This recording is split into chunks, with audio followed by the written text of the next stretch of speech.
Hello everyone, कैसे हो आप सब। आई होप कि आप बहुत स्वस्थ मस्त खुश हो। स्वागत है आप सबका मेरे यूट्यूब चैनल इटर्नल ऑफ 143 में।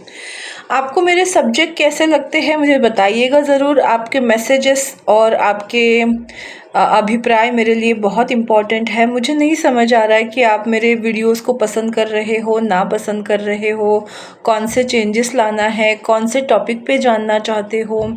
इस बारे में अगर आप बताएंगे तो डेफिनेटली मैं उस तरह से आपके लिए वीडियो बनाना स्टार्ट करूँगी।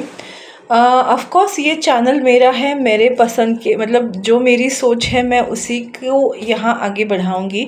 बट ये फैमिली है हमारी, तो आप और हम साथ में मिलकर आगे चलेंगे। तो इसीलिए मैं जानना चाहती हूँ कि जो मेरी सोच है क्या आप भी उसी तरह सोच रहे हो, इसलिए मुझे कोई मतलब मैसेज नहीं कर रहे हो, या फिर ऐसी चीज़ है कि आपको नहीं समझ आ रहा है।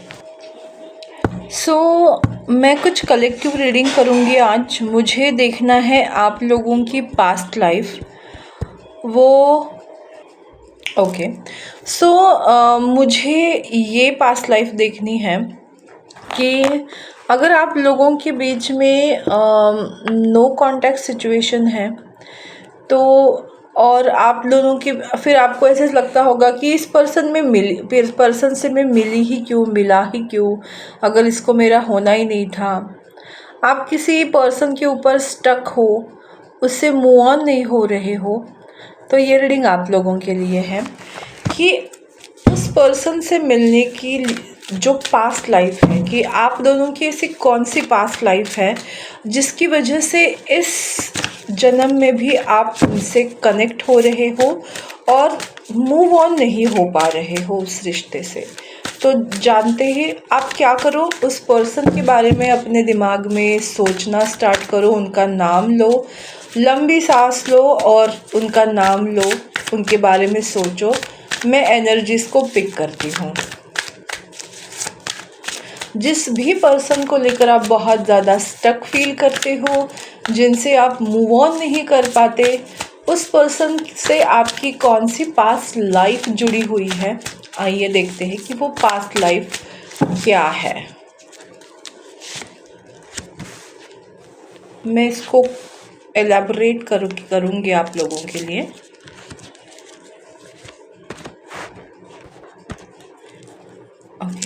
मैं भी गाना गा रही थी तो वो मेरे दिमाग में गाना आ रहा है। महसूस खुद को मैंने किया जब तूने छुआ, ओम देवा देवा, ओम देवा देवा नमः। मुझे लगता है ये सतयुग की बात होगी, क्योंकि मुझे लव रीडिंग में भगवान का गाना आ रहा है, तो डेफिनेटली ये सतयुग की बात होगी। ये जो एरा है वो सतयुग का है, जहाँ लोग भक्ति में ज़्यादा रहते थे और उनकी शादियाँ सोलमेट से ही होती थी। तब डिवोर्स नहीं होते थे ना, क्योंकि जैसे ही त्रेता युग शुरू हुआ और वैसे सबको पता है कि सीता माँ का हरण हुआ। ऐसे बहुत हस्बैंड वाइफ को जुदा कर दिया गया था। तो जिसको हम बोलते हैं राक्षस विवाह होने लगे, तब से इस सोलमेट कंसेप्ट को ग्रहण सा लग गया। और फिर कर्मों की वजह से, और इन सब कर्मों की वजह से हम मिसमैच जोड़े में बनने लगे, जिसको हम बोलते हैं हमारे कर्मों का लेखा जोखा। तो इस वजह से कलयुग से पहले ही द्वापर युग में इस चीज़ की बहुत ज़ोरों शोरों से चीज़ें हमने देखनी स्टार्ट की। क्योंकि सबसे पहला जो एग्ज़ाम्पल है वो राधा कृष्ण का है, जो सोलमेट थे बट मिल नहीं पाए। 444 दिखा मुझे अभी। 444 आपके लव की स्टेबिलिटी को बताता है। तो डेफिनेटली इस वजह से ना हम हर बार हम ऐसे पर्सन से मिलते हैं कुछ लोगों की लाइफ में सोलमेट मिलते हैं, बट बहुत लोगों की लाइफ में हम मिसमैच कंसेप्ट ही देखते हैं। तो सबसे पहले मुझे ये दिखाई दे रहा है ना कि आपका जो जन्म था वो एक लेडी के ही रूप में था। You are a feminine. आपका जो जन्म हुआ, जिस पर्सन को लेकर आप सोच रहे हो, उस जन्म में आप फेमिनाइन थे और आप बहुत पावरफुल लेडी थी, क्वीन ऑफ सॉर्ड्स। आप एक क्वीन थी, आप एक राजा की बेटी थी, या हम ये बोल सकते हैं कि आप रानी थी। मिस्टीरियस थी, आप बहुत भगवान को मानने वाली औरत थी और आप बहुत ज़्यादा भक्ति भावना में थी। मुझे पता नहीं क्यों ये राजस्थान मेवाड़ की याद दिला रहा है। मुझे वो एक जोधा अकबर वाला सीन याद आ रहा है। पता नहीं, हो सकता है कुछ लोगों के लिए वो टाइम हो, कुछ लोगों के लिए जैसे मैंने कहा सतयुग का टाइम है, क्योंकि द हाई प्रिस्टेस मतलब एकदम स्पिरिचुअल लेडी। बट मुझे वो वाइब्स आई, या तो आप उस ज़माने की मोगल साम्राज्य में रहने वाले उस टाइम पीरियड की ये स्टोरी है, या कुछ लोगों के लिए सतयुग की स्टोरी है। तो कोई भी युग हो, आप उस युग में लेडी के ही लेडी थी, एक अच्छी सुलझी हुई इंसान थी, स्पिरिचुअल बहुत ज़्यादा थी, भक्तिमय थी, और आप योद्धा थी, वीरांगना थी, just like Rani Lakshmibai. But आपकी शादी सही पर्सन से नहीं हुई। आपने जिस पर्सन को चाहा, देखिए, आपने जिस पर्सन को चाहा, दिल दिया, उस पर्सन के साथ आपकी शादी नहीं हो पाई, उसकी डेथ हो गई। 4 ऑफ सॉर्ड्स एंड डेथ, मतलब हुई नहीं, वो डेथ करवाई गई। उनके ही घर के किसी भेदी ने ये किया है। जैसे कि आप दोनों को अलग किया गया। आप प्रेम विवाह करना चाहते थे, आपने जिस प्रेमी को चूज किया था उस प्रेमी को ख़त्म कर दिया गया ताकि आपकी और उनकी शादी ना हो पाए। उनको या तो उस वक्त उस ज़माने में कोई जहर दिया जाता था खाने के दौरान, या कुछ अलग तरीके का इस्तेमाल किया जाता था। तो मुझे ज़्यादातर ये फैमिली पर्सन के द्वारा ही, उनके फैमिली के पर्सन के द्वारा किया हुआ चीज़ें हैं। मतलब जहाँ आपके प्यार का कोई संबंध नहीं था कि आप उनसे प्यार करते थे या वो पर्सन आपसे प्यार करते थे, इसलिए उनको नहीं मारा गया। उनके खुद के फैमिली के फाइनेंशियल चीज़ों को लेकर, बंटवारे को लेकर, पैसे को लेकर, उस चीज़ को लेकर उनके फैमिली के ही किसी छोटे भाई ने या किसी छोटे व्यक्ति ने, क्योंकि उनके मरने के बाद इन्हीं को वो विरासत मिलती, उस दावेदार ने आपके पार्टनर को ख़त्म कर दिया।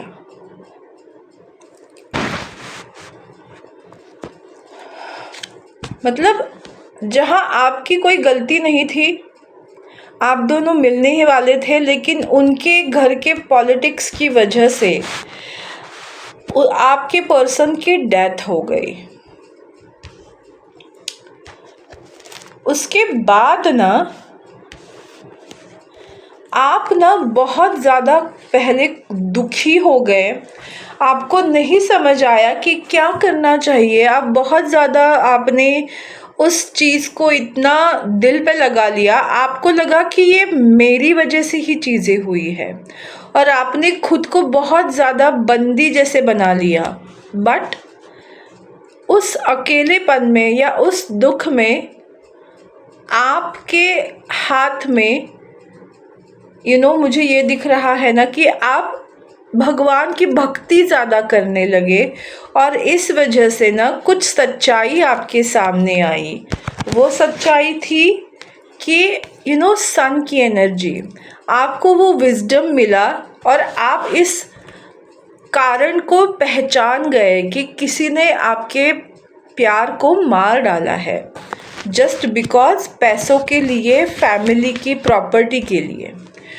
और फिर आप अपने आप को आपने खुद को मुक्त करना किया उस दुख से, और आपके अंदर विजडम आई। इसकी वजह से आपने क्या स्टार्ट किया, मैं आपको बताती हूँ। हीलिंग। आप लोगों को हील करने लगे। ये ध्रुव तारा का कार्ड है, ये ध्रुव बालक है, सॉरी जिसने बहुत तपस्या की और अपने लिए एक निश्चल, बोलते हैं ना, अटल स्थान को प्राप्त किया। तो फिर आपने भी खुद के अंदर इतनी स्ट्रॉन्ग पावर को एम्ब्रेस किया, क्योंकि आप हाई प्रिस्टेस बन गई और लोगों को गाइड करने लगी। आपने इतना डिवोशन अपनी भक्ति में दिया, आप बिल्कुल अकेली रही, और आपने लोगों को कैसे हैप्पी रहना चाहिए, उनके सपनों को कैसे पूरा करना चाहिए, इसके लिए आपने लोगों का मार्गदर्शन किया। और इसी वजह से क्या हुआ है ना, the chariot and 6 of swords, आपने उस कर्मा को ख़त्म किया, और इस जन्म में आप उस पर्सन के लाइफ में वापस आए हो ताकि आप दोनों एक हो सको। आपने उस चीज़ का पिछले जन्म में ही पता लगाया था, और इस वजह से आपके लाइफ को भगवान ने आशीर्वाद दिया कि नेक्स्ट 6 जन्म के अंदर आपको आपका प्यार मिल जाएगा।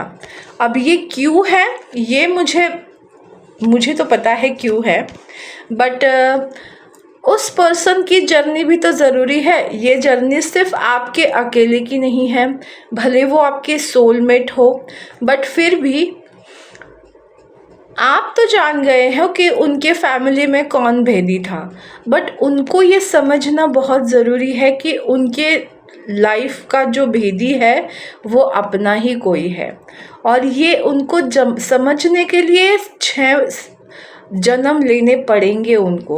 ये आपको बताया गया। ये मुझे आपकी पास्ट लाइफ दिख रही है, तो देखते हैं उसके बाद इस जन्म में क्या होने वाला है। क्या ये आपका 6वां जन्म है, क्या है, आइए चेक करते हैं। मैं कार्ड्स को थोड़ा समेट लेती हूँ, फिर आप ही के सामने शफल करूँगी। ओके, मैंने ना कार्ड्स वो संभाल के रख दिए हैं। अब मैं ये कार्ड्स यूज़ करूँगी इस जन्म के लिए। तो मुझे गाना याद आया। आजकल मुझे बहुत गाने सूझ रहे हैं, बट ये गाना बहुत सटीक है। भंवरे के गुंजन है मेरा दिल, कब से संभाले रखा है दिल, तेरे लिए तेरे लिए तेरे लिए तेरे लिए।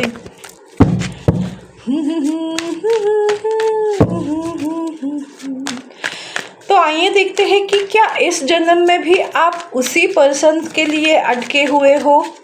क्या वही पर्सन है जिसके ऊपर आप अटके हो।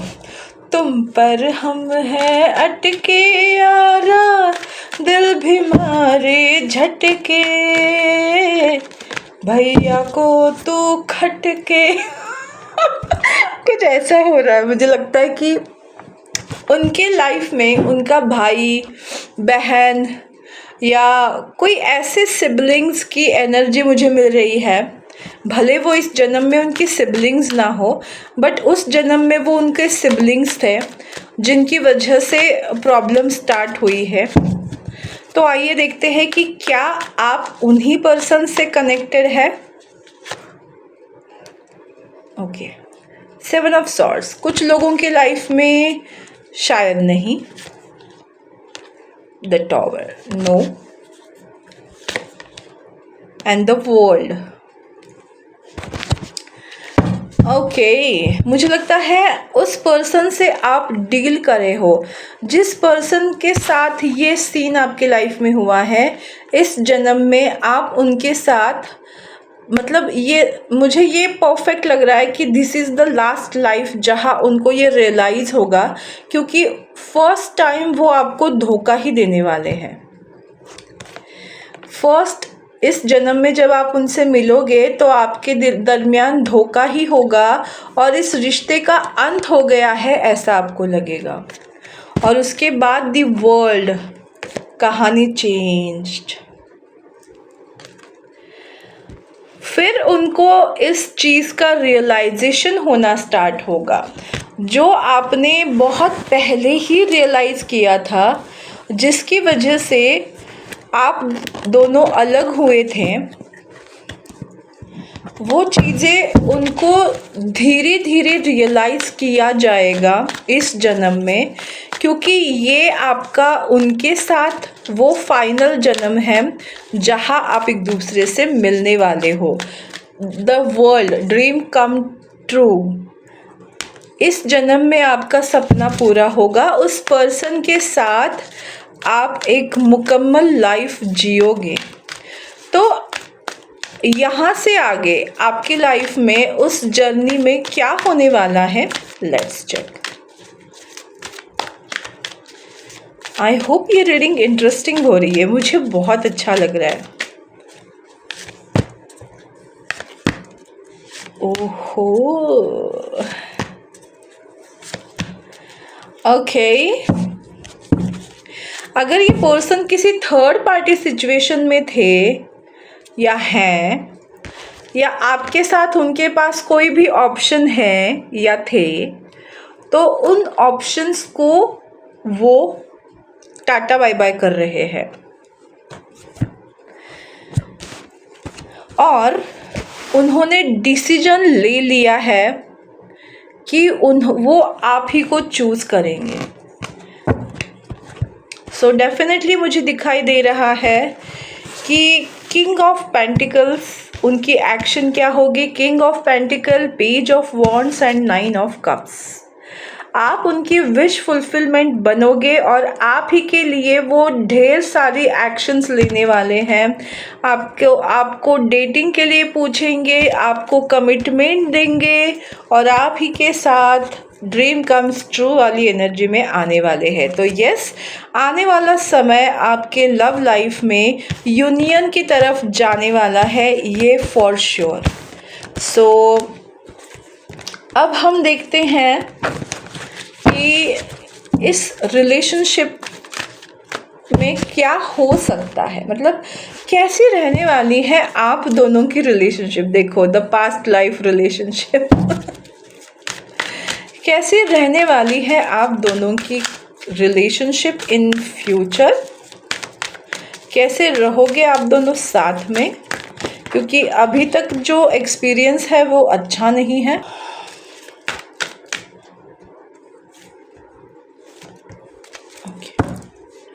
फ्लर्ट, आप दोनों एक दूसरे के साथ हमेशा फ्लर्ट करोगे, एंजॉय करोगे एक दूसरे की कंपनी को और हमेशा एक दूसरे के साथ प्यार भरी एनर्जी में रहने वाले हो। उसके बाद जो कार्ड दिखा मुझे वो है रिलीजियस फैक्टर। कुछ तो ऐसे डिसीजन उनको लेने पड़ेंगे आपके साथ रहने के लिए, क्योंकि मुझे दिख रहा है कि उन्होंने उनको उस टाइम पे कोई मुझे क्या बताना चाहती हूँ, मुझे खुद समझ नहीं आ रहा है। Just give me a second. Okay, तो बेसिकली अगर आप दोनों के रिलेशनशिप में कोई अभी ऐसी सिचुएशन आएगी जो बहुत ही ज़्यादा टैबू हो या समाज में उसकी मान्यता ना हो, फिर भी वो उस चीज़ का खंडन करेंगे। आपके साथ के प्यार को वो एक्सप्रेस करेंगे और आप ही के साथ वो एंगेजमेंट लाइफ लॉन्ग साथ देंगे, क्योंकि ये आप लोगों की यूनियन के दिन हैं। उनके फैमिली इश्यूज से वो बाहर आएंगे। मुझे लगता है वो समाज और अपनी फैमिली के लेकर बहुत ज़्यादा पहले से ही परेशान थे। उनके फैमिली ही उनकी दुश्मन थी, तो वो उनके खिलाफ जा नहीं पा रहे थे। तो इस जन्म में वो डेफिनेटली जाएंगे, आपका साथ देंगे, क्योंकि आपके साथ का प्यार वो बहुत ज़्यादा क्रेव करते हैं। और आपके प्यार की वजह से मुझे लगता है आप दोनों की रीयूनियन बहुत ही खूबसूरत तरीके से होने वाली है। लाइफ लॉन्ग आप दोनों के बीच में प्यार रहेगा, केमिस्ट्री रहेगी, फ्लर्टिशियस एनर्जी रहेगी। ऐसा नहीं होगा कि शादी के 2-4 साल बाद या 5 साल बाद या मैक्सिमम 10 साल बाद आप दोनों के बीच में मन मुटाव रहेंगे। नहीं, आप एक दूसरे की तरफ उतने ही अट्रैक्टिव, प्यार भरे और उतना ही चार्मिंग पर्सनालिटी एक दूसरे के साथ रहोगे। आप एक दूसरे के साथ हमेशा प्यार वाली एनर्जी में रहोगे। हाँ, झगड़े तो होते रहते हैं, बट एक दूसरे की तरफ वो अट्रैक्शन हमेशा रहेगा। तो अगर इस रिलेशनशिप को आप पाना चाहते हो तो डेफिनेटली वीडियो को लाइक करिए, शेयर करिए, सब्सक्राइब करिए और इस कमेंट सेक्शन में प्लीज़ ज़रूर लिखिए कि यूनियन यूनियन यूनियन। आप अगर इस यूनियन को पाना चाहते हो तो 3 बार इसको यूनियन करके लिखिए और भगवान को सरेंडर करिए। अपने लाइफ में सेल्फ ग्रोथ के ऊपर ध्यान देते रहिए और आप एक दिन मुकम्मल जहां ज़रूर पाएंगे। पता नहीं ये डायलॉग क्यों आया, बट यस आया तो आया। यही थी आज की रीडिंग। आपको कैसी लगी मुझे ज़रूर बताइएगा। मेरा यूट्यूब चैनल इटर्नल लव 143 को लाइक, शेयर और सब्सक्राइब करना बिल्कुल मत भूलिएगा। फिर मिलेंगे नए रीडिंग के साथ, नए टॉपिक के साथ। तब तक स्वस्थ रहो, मस्त रहो, खुश रहो, खुशहाल रहो। बाय।